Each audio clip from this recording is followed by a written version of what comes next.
శ్రీరామకుప్పంలో కొలువైనటువంటి ఈ రామసభకు నమస్కారం.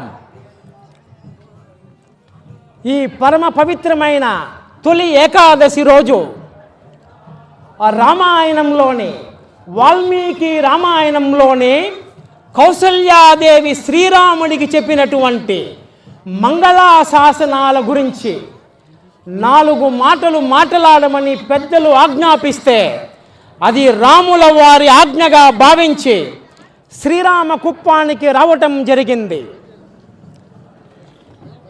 ఎవరికైనా రామాయణం వినాలనిపిస్తోందంటే, ఎవరికైనా వాల్మీకి రామాయణం చదవాలనిపిస్తోందంటే వాళ్ళ ఇంట్లో తొందరలో శుభాలు జరగబోతోందని గుర్తు.